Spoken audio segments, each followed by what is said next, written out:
명절 잘 보내고 오셨습니까? 네, 명절 잘 보내고 오시면 보통 얼굴이 좀 이렇게 살도 좀 붓고 그러실 텐데요. 옆에 있는 분들과 함께 인사하겠습니다. 사랑합니다. 축복합니다. 네, 사랑하고 축복합니다. 오늘 시간에 재난 시리즈 네 번째 시간입니다. 시험 공부 잘한 사람의 특징이라는 제목으로 하나님 말씀 증거하겠습니다. 재난을 만나면 보통 많은 사람들의 태도가 어떻던가요? 재난을 만났을 때, 어떤 한 인생의 어려움을 만났을 때 보통은 사람이 많이 위축이 됩니다. 재난 앞에서도 한없이 당당하고 한없이 꿋꿋할 수 있는 사람은 그렇게 많지 않은 것 같습니다. 위축된 사람을 만나면은 안타깝습니다. 특히나 우리 어린아이들 같은 경우 천진난만하고 또 자유분방해야 되는 그런 나이 아닙니까? 우리 어린아이들이 눈치 가운데 살아나서 눈치 가운데 자라나다 보니까 말과 행동을 늘 조심하면서 다른 사람들의 눈치를 보는 그런 어린아이들의 모습을 볼 때마다 더욱더 안타까운 모습이 듭니다. 또 청소년들은 어떨까요? 우리 사회 가운데 청소년들은 위축되어 보이나요? 아니면 또 자유분방해 보이나요? 청소년들을 보면은 다 위축돼 보여요. 뭔가 이렇게 시선도 주눅들어 보이고요. 몸도 이렇게 꾸부정하게 있는 게 참 위축되어 있는 우리 사회의 청소년들의 모습을 많이 보게 됩니다.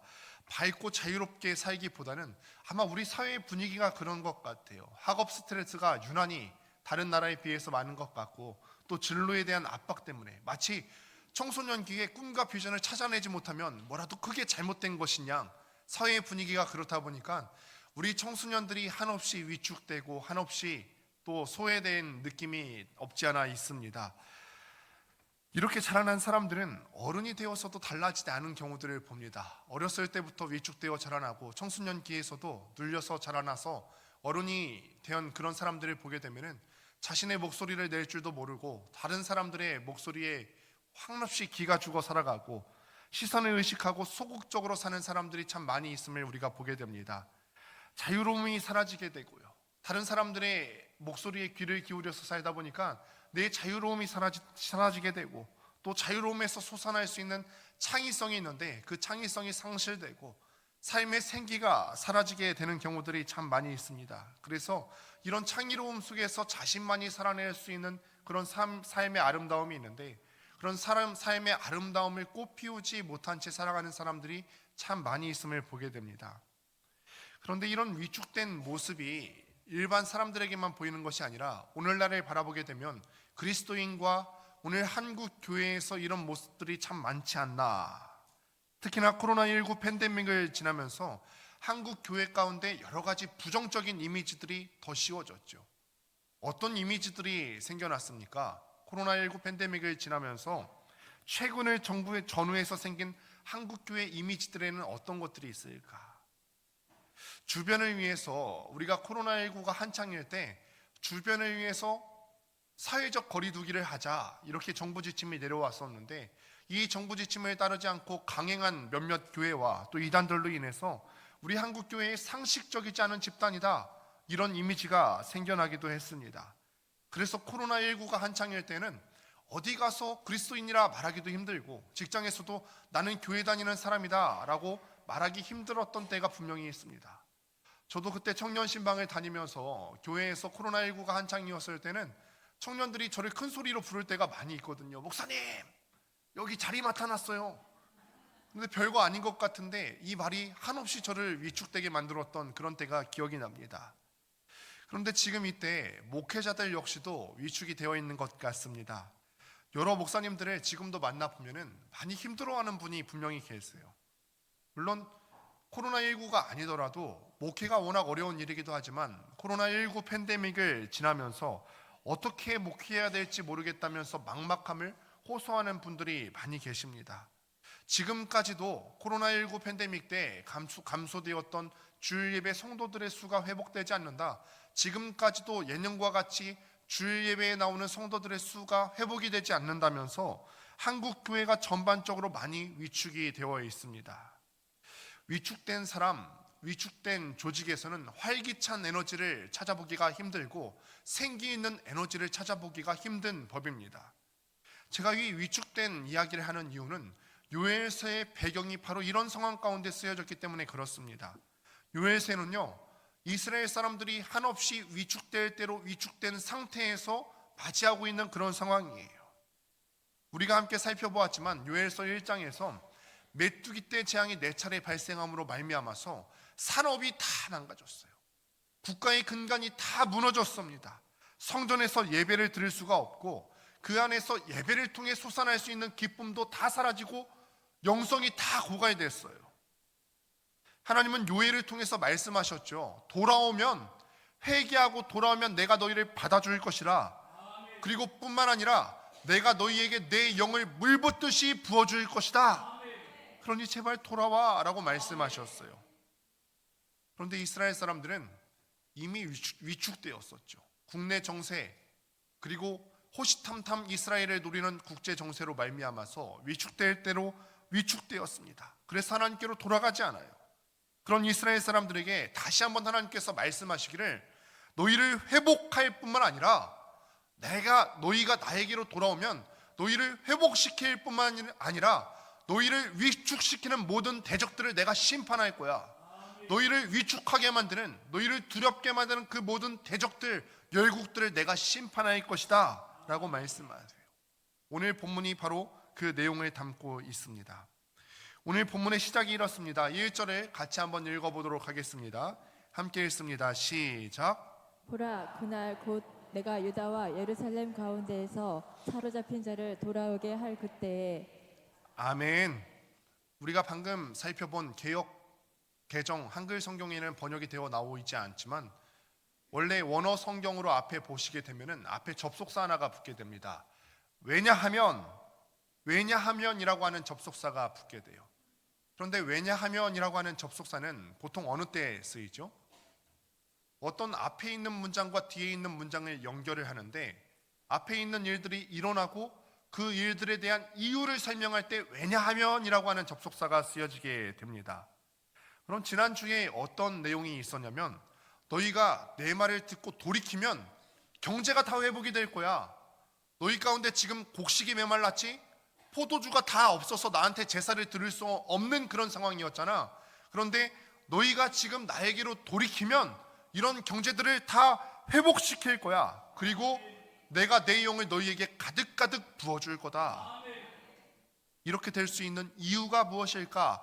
왜냐하면 그 이유에 대해서 오늘 말씀에서 설명하겠다는 거예요. 왜냐하면 너희를 괴롭힌 그 모든 열국들을 내가 심판할 테니까 그 열국들을 다 심판하고 나서 너희의 모든 경제가 회복될 거야. 언제 그렇다고요? 언제요? 그날이 반드시 있을 것이라는 거예요. 그날이 반드시 있을 것이고 그때가 반드시 찾아오겠다는 것입니다. 오늘 1절 말씀을 보면서 한편으로 제 마음 가운데 이런 두려운 마음이 듭니다. 하나님께서는요, 그날이 오면 이스라엘을 괴롭히는 모든 열국과 모든 열방들을 심판하신대요. 그런데 여러분 생각해 보셨습니까? 같은 그날을 두고 이스라엘에게는 그날이 회복의 날이 될 것이지만 그날은 열방의 다른 이스라엘을 괴롭힌 민족들에게는 심판의 날이 될 거예요. 똑같은 그날을 두고 그때가 누군가에게는 기쁨과 회복의 날이 될 것이고 누군가에게는 그때가 멸망과 심판의 날이 되겠다는 거예요. 마치 8월 15일이 우리에게는 광복절이지만 일본에게는 패전일과 마찬가지입니다. 이 말씀을 신약시대로 한번 가져와 볼까요? 회복될 이스라엘은 신앙을 잘 지킨 하나님의 자녀들을 의미하는 거예요. 반면에 심판받을 대상 열국과 다른 모든 민족은 누가 되겠습니까? 하나님의 말씀대로 순종하지 않고 하나님의 말씀대로 따르지 않는 사람들, 교회에는 나오지만 하나님의 말씀을 내 가슴에 사모함으로 지키지 않는 모든 사람들은 다 열국에 해당이 된다는 거예요. 그러니까 같은 그날을 두고 상반된 대응이 나올 수밖에 없는 거예요. 그날이 반드시 있을 건데 하나님의 말씀을 내 마음 가운데 받고 순종하기로 결단하고 애쓰고 노력하는 사람들에게는 상주심을 바라보면서 그날을 기다리며 살 것이고 같은 그날을 두고 다른 사람들은 어떻게 그날을 받아들이겠습니까? 두려워요. 그날을 맞이하기가 두렵습니다. 멀리 하고 싶어요. 여러분, 오늘 당장 하나님께서 우리를 심판하시고 그날과 그때가 오늘 닥친다면 나는 어디에 서 있습니까? 여러분에게 묻습니다. 여러분은 어디에 서 계십니까?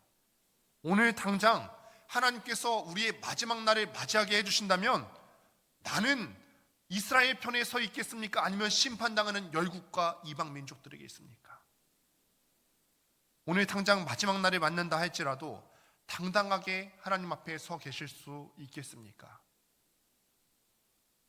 시험을 앞둔 학생들은 두 부류로 나뉘어지게 됩니다. 시험 날은 정해져 있어요. 분명히 고지가 모든 학생들에게 동일하게 고지가 됩니다.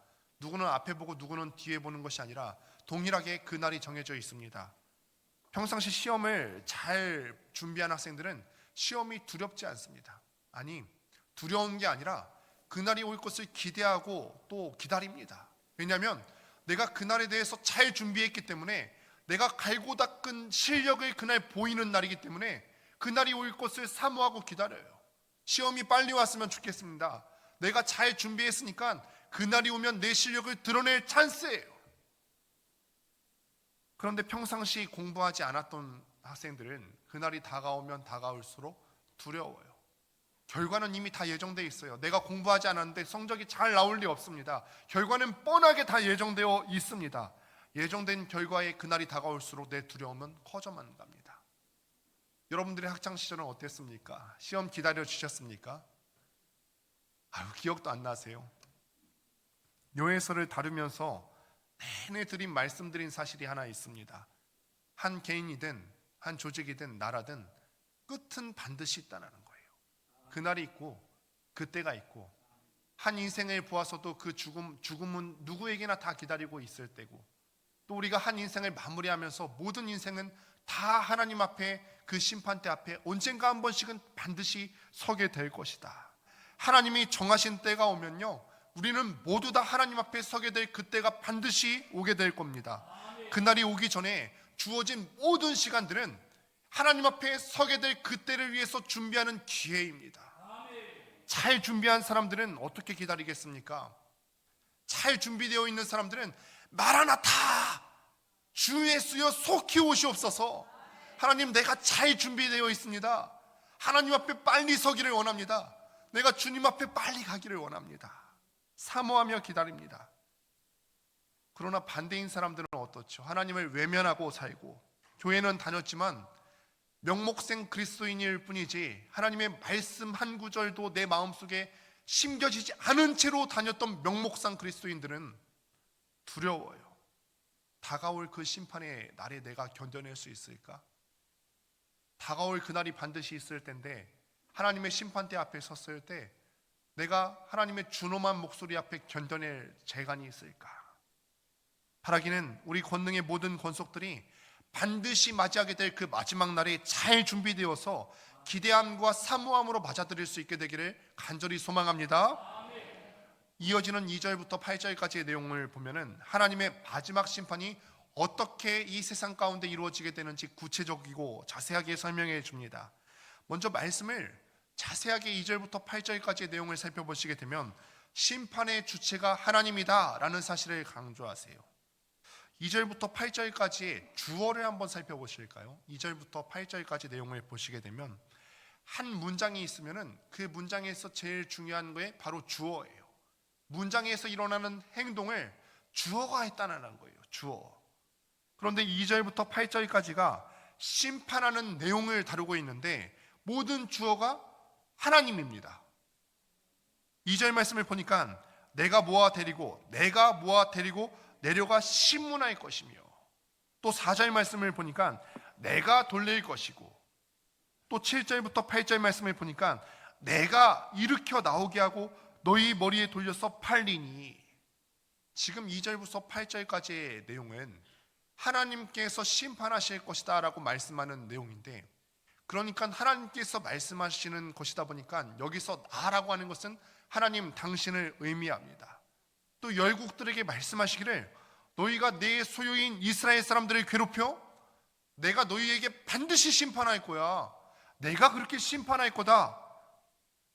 더군다나 2절 말씀을 보니까 열국을 2절 말씀에서 어디에서 심판하신다고 나오죠? 장소 이름이 나와 있는데 여호사밧 골짜기에서 심판하시는데, 여호사밧 골짜기의 의미는 무엇이냐면 여호와께서 재판하신다라고 하는 뜻을 갖고 있어요. 여호사밧의 뜻이 뭐라고요? 여호와께서 심판하신다, 여호와께서 재판하신다라는 의미를 갖고 있다는 거예요. 여러분, 이스라엘이 어떤 신앙의 기조 위에서 세워졌는지 아십니까? 이스라엘은 하나님을 심판자로 믿고 받아들이는 그 신앙의 기조 위에 세워진 나라입니다.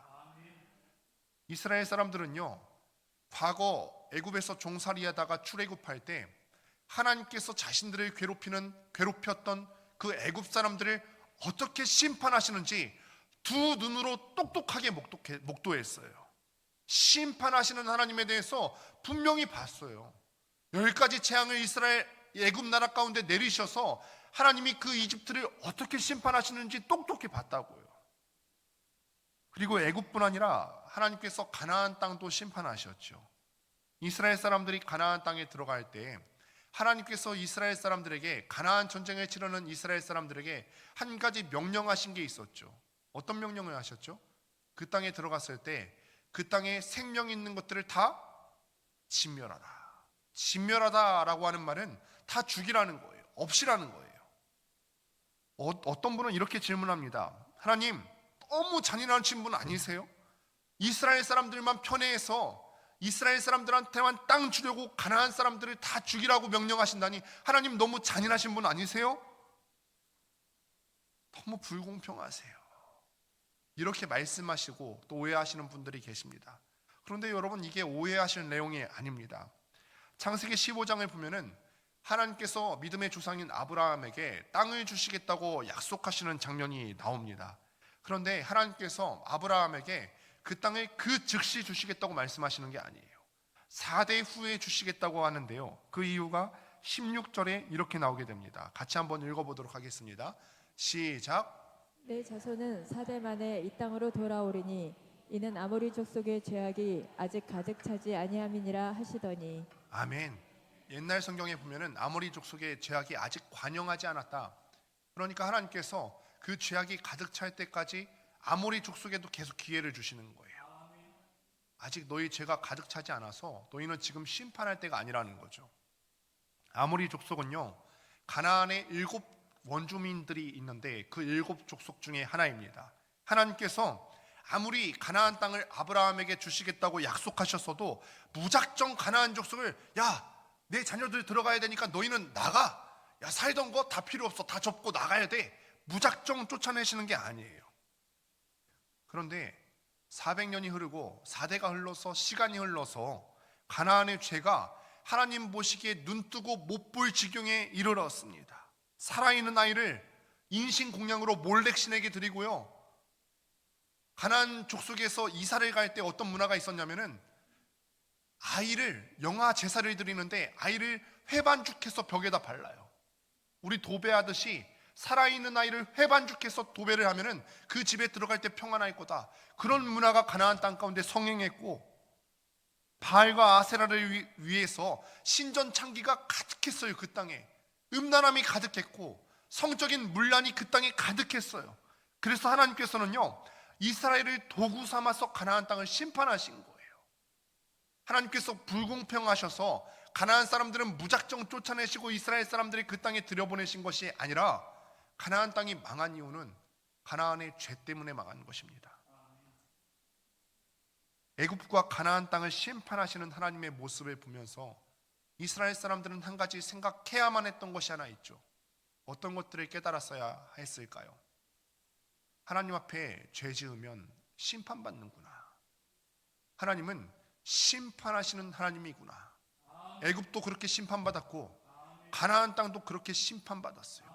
그것을 보면서 나도 그렇게 심판의 대상이 될 수 있겠구나 라는 사실을 분명히 깨달았어야만 됐죠.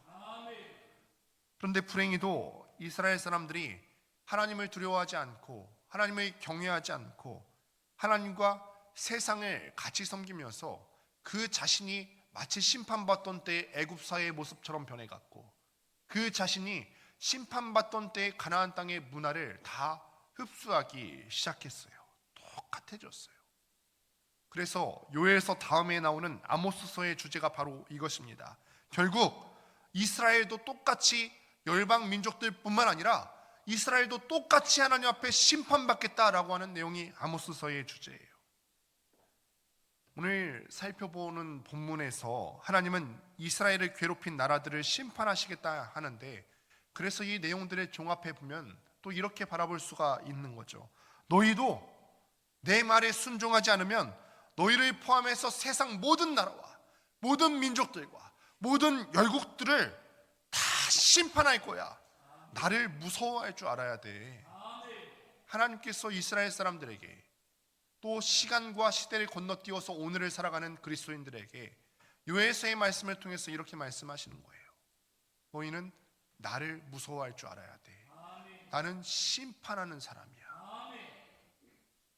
하나님을 무시하고 다른 사람을 괴롭히고 자기 배만 불리는 그 세상을 하나님께서 심판하신다는 사실은 우리에게 너무나 무서운 소식입니다.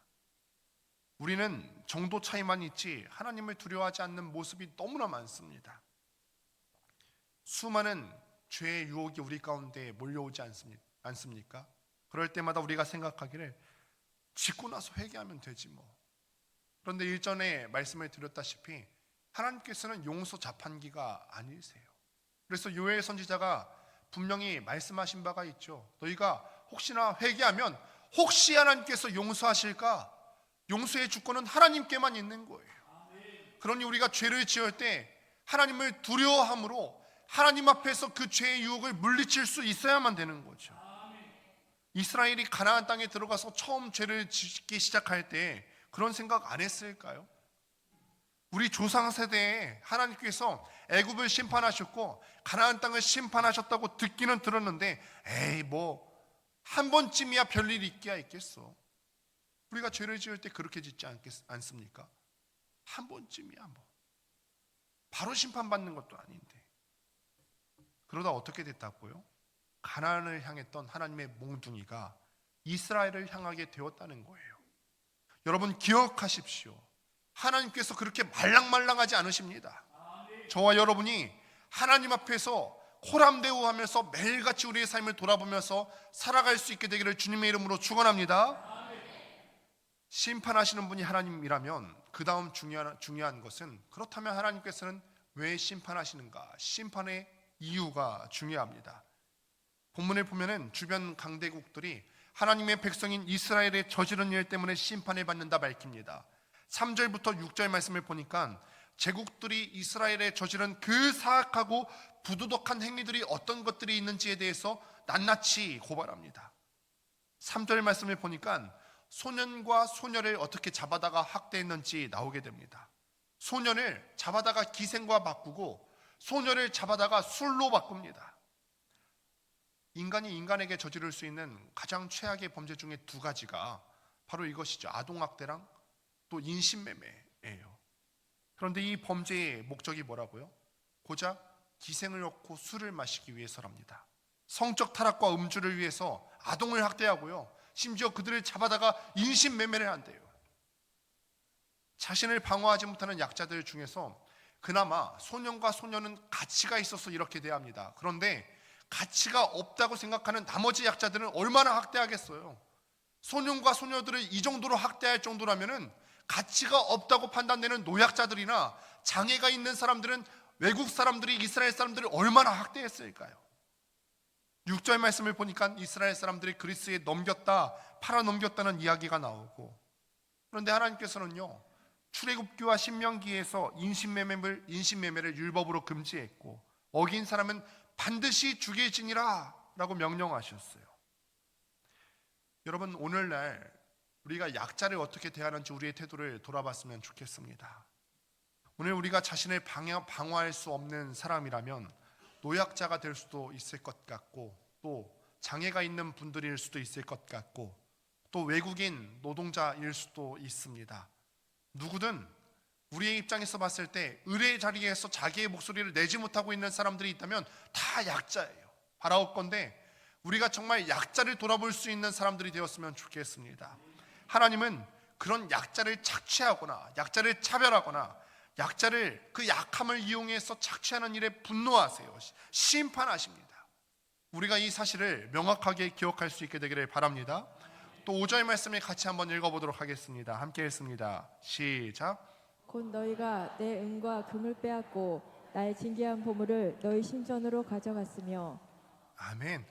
나의 진귀한 보물을 너희 신전으로 약탈해 갔다. 하나님의 성전에 있었던 성전 기물을 약탈해 갔다는 것입니다. 성전 기물이라고 하는 것은 하나님께 온전히 바쳐진 하나님의 소유예요. 물론 세상에 있는 모든 것들이 다 하나님의 소유지만 성전에 바친 것들은 그 중에서도 특별하게 구별하여서 하나님께 올려진 바쳐진 것들입니다. 하나님은 하나님의 것을 빼앗기지 않는 하나님이신 줄을 믿습니다. 하나님은 하나님의 것을 누구와도 나누기를 원치 않는 분이세요. 그런데 종종 우리도 하나님의 것을 욕심냅니다. 원래 우리의 생명과 우리의 시간과 우리의 모든 가진 재물이 다 누구의 것이죠? 다 하나님의 거예요. 내 시간 하나님의 것이고요. 내 가족 하나님의 것이고요. 내가 갖고 있는 그 모든 재물, 물질, 보화 다 하나님의 것이에요. 내 건강과 생명까지도 다 하나님의 것입니다. 믿습니까? 그런데 그 중에서 하나님께서는 그 소유권을 인정하는 행태로 10분의 1을 구별하여서 하나님께 드리라고 했죠. 11조를 드리라고 하는 거예요. 11조의 기원은 창세기 14장에 나오게 되는데, 아브라함이 조카 롯을 구출하기 위해서 가나안 연합군 왕들과의 전쟁에서 승리하고 전리품을 갖고 귀환하는 중에 일어났던 일이에요. 그때 한 명이 마중을 나오게 되는데, 살렘 왕이자 제사장이었던 멜기세덱이라고 하는 인물이 아브라함을 마중 나왔을 때, 이 아브라함이 멜기세덱에게 전리품 중에 10분의 1을 구별하여서 제사장에게 드립니다. 고대 근동에서 10분의 1을 드린다고 하는 의미는 이런 의미가 있습니다. 당신께서 나의 통치자이십니다. 내가 당신의 수하에 있습니다. 당신께서 나를 다스리는 자의 위치에 있습니다. 당신께서 나를 다스리십니다. 그 통치권을 의미하는 의미에서 10분의 1을 구별하여서 나라의 세금으로 바쳤어요. 우리도 그렇습니다. 우리에게 들어온 수입 중에 10분의 1을 구별하여서 하나님께 드리며 이렇게 고백합니다. 하나님, 내 생명, 내 시간, 내 물질 다 하나님의 것입니다. 하나님이 나의 통치자이십니다. 하나님께서 나를 다스리시는 분이십니다. 그것을 인정하는 의미로 다 하나님의 것이지만 10분의 1을 구별하여서 하나님께 올려드립니다. 11조에는 이런 의미가 담겨 있는 거죠. 저는 사실 우리 성도님들 중에서 누가 11조를 하고 누가 안 하는지 명확하게는 모릅니다. 물론 재정 전체를 봐야 하기 때문에 아예 안 볼 수는 없지만, 혹여나 저도 모르게 이것을 명단을 봤을 때 마음에 색안경을 낄 수 있을까봐 의도적으로 잘 보려고 하지 않는 편이에요. 여러분들께서, 성도님들께서 헌금 생활을 잘 한다고 해서 제 사례가 더 늘어나는 것도 아니에요. 저는 당회에서 정해준 만큼 받습니다. 늘어나면 좋겠죠. 근데 정해진 만큼 받습니다. 혹여나 오해 없으시기 바랍니다. 오히려 헌금 얘기를 했을 때 제 마음이 두려워요. 혹여나 헌금 얘기했을 때 마음에 시험 들면 어떡하지? 저같이 젊은 목회자일수록 그 두려움은 커져만 갑니다. 이거 뺄까? 저 이거 빼고도 설교 시간 다 채울 수 있거든요. 이거 뺄까? 이런 마음이 너무나 듭니다. 또 소득 중에서 10분의 1을 구별하여서 하나님께 올려드린다는 것이 어느 정도 고통인지 그것도 어느 정도는 알 수가 있습니다.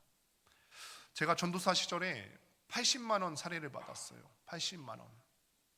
아이가 태어나기 전에는 저희 사모도 피아노 레슨을 다녔기 때문에 아이가 태어나기 전에는 우리 둘이 수입으로도 어느 정도는 살 수가 있었어요. 그런데 첫 아이가 태어나니까 문제가 발생하더라고요.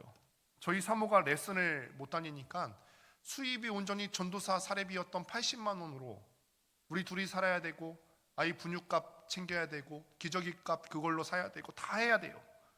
그래서 긴 시간은 아니었지만 우유 배달을 한 적이 있습니다. 밤 11시에 나가서 새벽 5시까지 우유 배달을 하고 돌아오는데, 처음에 초짜 우유 배달을 나가다 보니까 저한테는 좋은 자리도 안 줘요. 우유 배달을 오래 한 경력직들은 다마스 타고 다니면서 아파트 엘리베이터 타고 다니는데, 저는 오토바이 하나 주면서 골목길 다니면서 우유 배달을 시키는 거예요. 초보다 보니까 얼마나 많이 넘어졌는지 몰라요.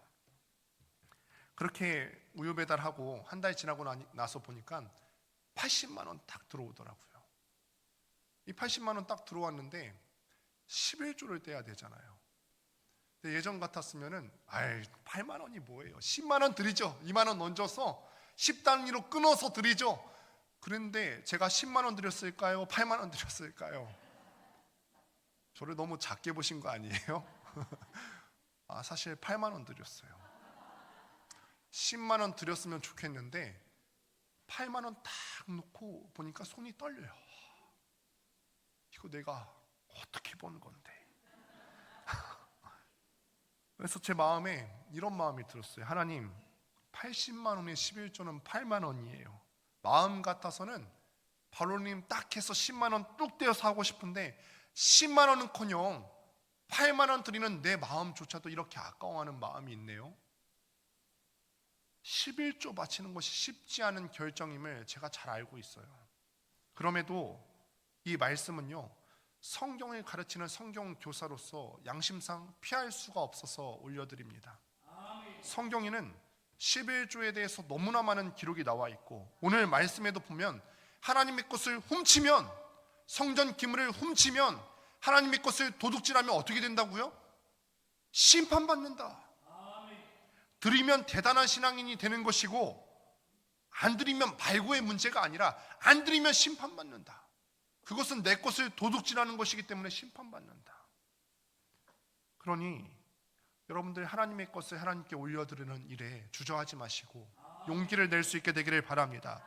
그뿐 아니라 11조뿐 아니라 우리에게 맡겨주신 시간과 우리에게 맡겨주신 물질과 우리에게 허락하신 그 모든 건강을 마음껏 하나님과 그의 나라를 위해서 바칠 수 있는 여러분들 되시기를 주님의 이름으로 축원합니다. 또 심판받는 이유 두 번째가 있습니다. 오늘날 그리스도인들을 애워싸고 공격하여서 하나님의 나라 시민답게 살지 못하게 하는 모든 것들은 다 하나님께서 심판하십니다.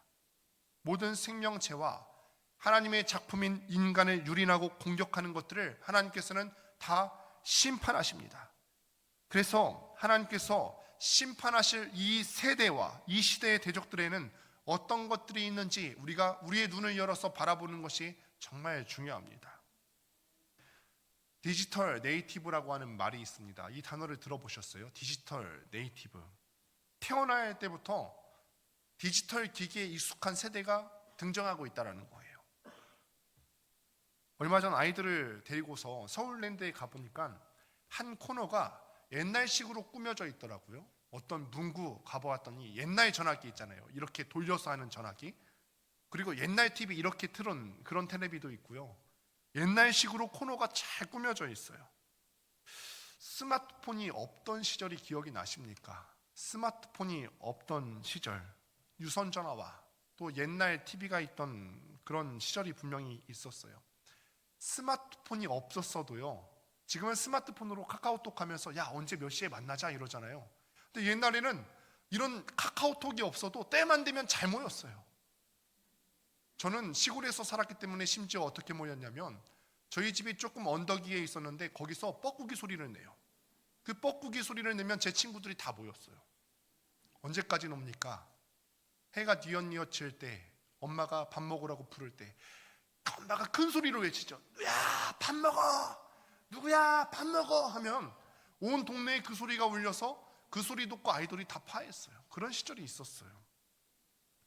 도시가 아닌 곳에서 자란 사람들은 자연을 더 많이 접하면서 이 자연을 누가 창조했는지, 창조주에 대해서 더 많이 생각할 수 있었던 그런 기회들이 분명히 있었습니다. 그러나 요즘 아이들은 자연과의 접촉이 거의 없다시피 합니다. 아이뿐 아니라 어른도 마찬가지. 어른들도 늘 온라인에 접속한 상태로 늘 유튜브 보고 인스타 보고 하나님 묵상할 틈을 다 빼앗기고 오락거리에 내 시간을 다 빼앗긴 채로 살아갑니다. 지금 우리가 어떤 세상에서, 어떤 세상의 문명에서 살아가고 있는지를 우리의 영적인 눈을 열어서 잘 파악할 수 있게 되기를 바랍니다. 태어난 직후부터 스마트폰을 코앞에 놓고 들여다보는 새로운 세대가 불과 10년, 20년 사이에 출현했어요. 이런 문명에서 자라난 우리 아이들이 하나님에 대한 사모함을 잃어버린 채 자라날까 봐 두렵습니다. 지금 스마트폰과 또 미디어가 이 세상을 주도하면서 지내고 있습니다. 그런데 여러분 한번 생각해 보십시오. 이런 미디어와 스마트폰과 세상 문화가 하나님과 창조 세계를 바로 보게 하고 이웃 사람들을 사랑하는 일에 도움을 주고 있습니까? 물론 조금 있을 수 있겠죠. 그런데 대다수의 경우는 어떻죠? 저는 대다수의 경우를 물어보고 있는 거예요. 대다수의 경우 이 스마트폰과 SNS와 여러 가지 문명이 하나님을 묵상하는 일에 더 도움을 주고 계십니까? 인스타그램과 유튜브가 하나님을 더 묵상하게 하십니까?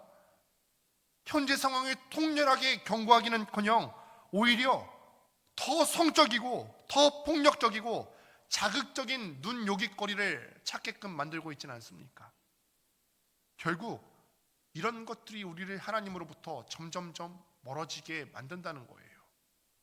하나님을 잊고 그냥 하루 저녁을 재밌게 보내게 해주는 그런 킬링 타임을 해주게 만드는 그런 존재들, 이것 때문에 우리는 하나님을 못 보게 됩니다. 하나님께서 이런 세상 문화들과 열국들에 대해서 심판하신다. 돈은 또 어떻습니까? 돈의 힘과 영향력은 말할 것도 없습니다. 일찍이 우리 예수님께서는 돈을 만몬이라고 하면서 돈에다가 인격을 부여하셨어요. 그러면서 주의하라 라고 말씀하셨어요. 오늘 돈은요, 가장 인기 있고 가장 힘 있는 신의 자리에까지 올라가 있어요. 요즘은 사람들을 온갖 기만과 교묘한 편법으로 부를 늘리는 사람들에 대해서, 야, 너 어떻게 그렇게 불로소득으로 돈 벌 생각을 하냐, 정죄하고 멀리하는 것이 아니라 오히려 그런 사람들을 일컬어서 똑똑하다 그래요. 야, 아니 누가 요즘 일을 해서 집을 사? 영끌해서라도 뭘 해야지. 여러분, 영끌이라고 하는 단어가 뭔지 아세요?